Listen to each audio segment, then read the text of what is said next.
Hola chicos, bienvenidos a su curso de inducción 2020 en el área de ciencias experimentales. El día de hoy vamos a comenzar con biología. Antes de comenzar, quiero recordarles las recomendaciones iniciales. Al entrar a la videoconferencia, deben dejar su nombre en el chat de Meet para que lo considere como su asistencia. Al entrar a la conversación, su micrófono debe estar en silencio. Usa audífonos para mejorar la concentración. Toma nota de los puntos que consideres importantes. Toma la clase en un lugar bien iluminado y tranquilo. Identifica la actividad a resolver para que durante la clase identifiques los puntos clave o puedas irla resolviendo a la par. El día de hoy vamos a comenzar con el tema de reproducción. La reproducción es el proceso por medio del cual los organismos producen dependencia de su mismo tipo. Esta suele ser de dos formas, de tipo sexual y de tipo asexual. La reproducción sexual se da por fusión de las células sexuales, origina en un organismo con una combinación nueva de información hereditaria. Dos organismos o células reproductivas pueden unir su información hereditaria mediante la fecundación. Diversas plantas y la mayoría de los animales se reproducen de esta manera. Como parte de la reproducción asexual, esta proporciona un factor de continuidad de la especie porque todos los organismos tienen la misma probabilidad de reproducirse. No hay conformación de parejas ni encuentros de gametos. Tiene la misma composición cromosómica y genética del organismo que los originó. La única modificación es que se haya mutado, pero es raro el evento. Como parte de las características de la reproducción asexual, en este tipo de reproducción, la producción de descendencia sin la unión de células sexuales especiales, es decir, no necesitamos la unión de óvulo y espermatozoide. Cada descendiente es una copia exacta de su progenitor, debido a que recibe copias de los cromosomas de este. Es decir, se obtiene un clon, que será un organismo que viene de un progenitor y es por lo general idéntico a él.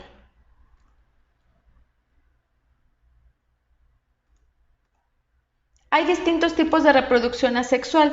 Tenemos la fisión binaria. La fisión o bipartición binaria es el tipo de reproducción donde los organismos se dividen en dos partes iguales, replican su material genético y las dos células resultantes son idénticas a la célula madre.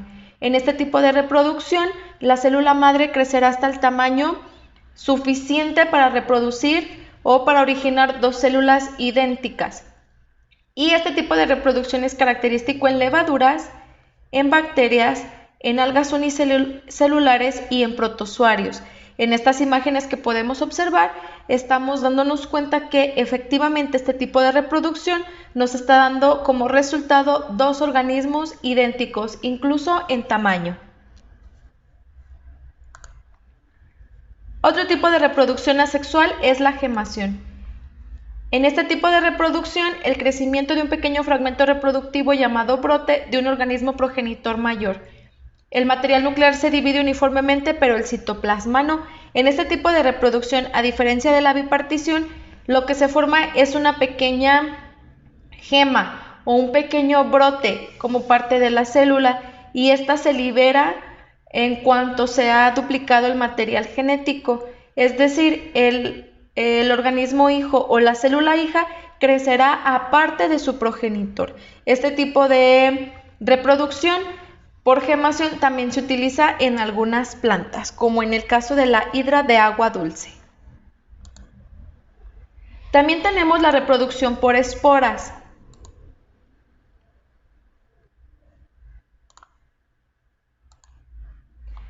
A este proceso también se le conoce como esporulación y este consiste en un proceso de diferenciación celular para llegar a la reproducción de células reproductivas dispersas llamadas esporas. Lo que sucede en este tipo de reproducción es que se generan estas pequeñas esporas dentro del progenitor o de la célula madre y rompe un pequeño fragmento de su membrana para liberar estas células hijas o esporas.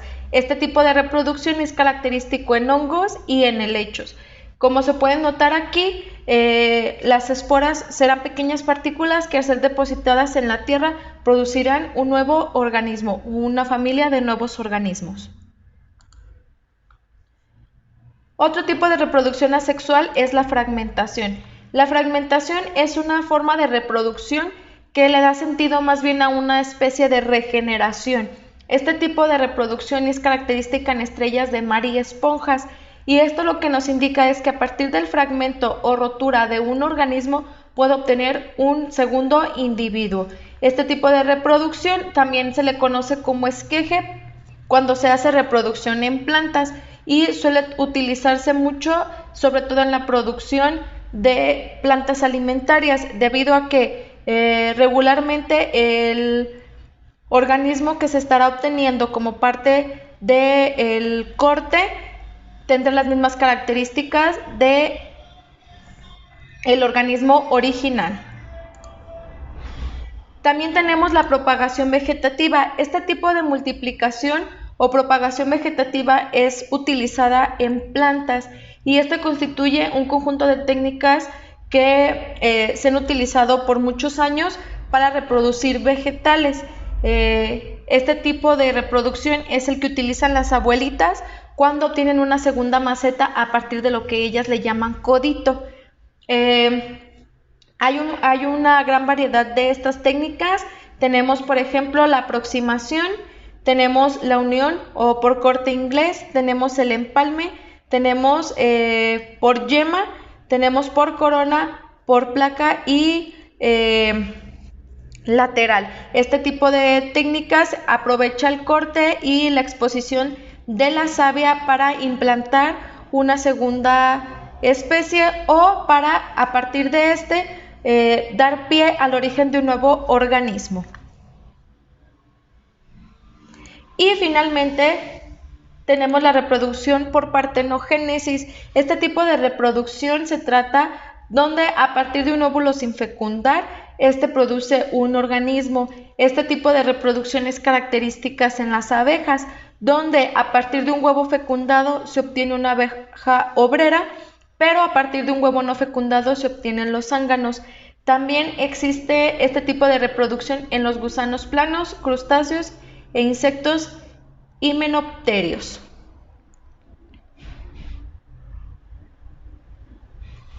Continuamos con la reproducción sexual. Para que se lleve a cabo la reproducción sexual es necesario que haya la unión de una célula gamética femenina y una célula gamética masculina. Regularmente los conocemos como óvulos y espermatozoides.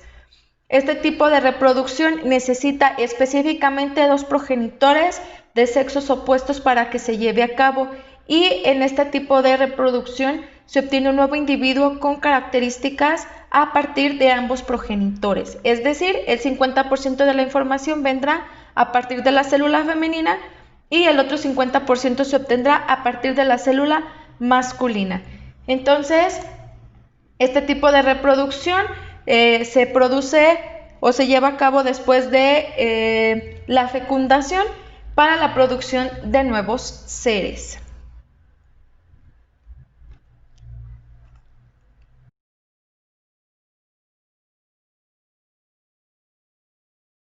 Al comienzo del ciclo menstrual, varios folículos empiezan a crecer, pero generalmente solo uno consigue desarrollarse.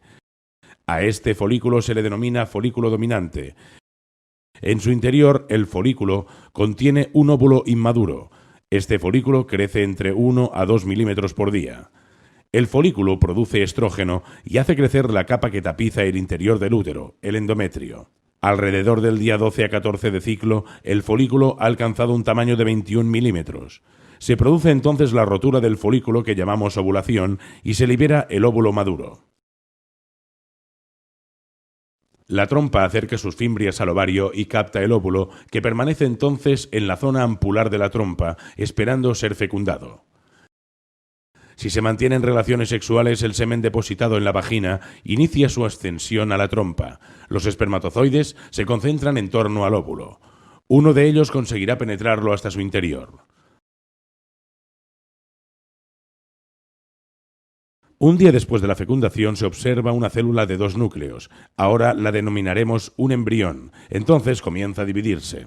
2 días después de la fecundación, el embrión está formado de 2 a 4 células y va recorriendo la trompa en dirección al útero. Al cabo de 4 días, el embrión continúa dividiéndose. Su aspecto es de una mora, por eso se le denomina mórula. En el interior del embrión se forma una especie de laguna, dando la apariencia de esfera rellena de líquido. Es lo que se denomina blastocisto. El blastocisto llega al útero y se libera de la membrana que le rodea. Es la denominada eclosión. El embrión comienza entonces a implantarse en el endometrio del útero.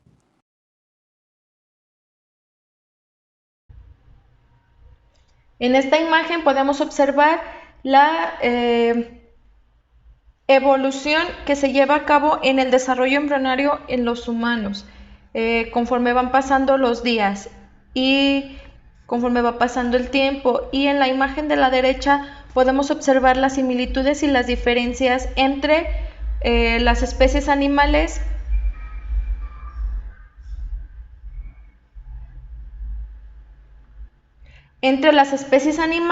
y el ser humano. Inicialmente, cualquier organismo que provenga a partir de una reproducción de tipo sexual va a tener características muy similares. ¿Dónde comienzan a aparecer los cambios? Cuando comienza a hacerse la diferenciación celular, es decir, donde en animales con cola se sigue desarrollando la misma, pero en el ser humano esta se contrae. Entonces, todos los embriones inicialmente se ven igual. De hecho, difícilmente podemos identificar a qué animal corresponde o si es un embrión humano, y posteriormente se irán llevando a cabo estas diferenciaciones tanto en órganos como en la fisionomía del individuo. Ya para terminar, chicos, me permito recordarles las recomendaciones finales. Hay que resolver las actividades propuestas en Classroom al término de la clase. Procuren entregar sus actividades en tiempo y forma, sean puntuales. Y recuerden que este curso crea un historial sobre ustedes y su persona. Tómenlo con la seriedad y responsabilidad que así lo conlleva. En la plataforma de Classroom les estaré dejando el link de un pequeño examen, ensayo de la parte o de los temas que estuvimos revisando en química.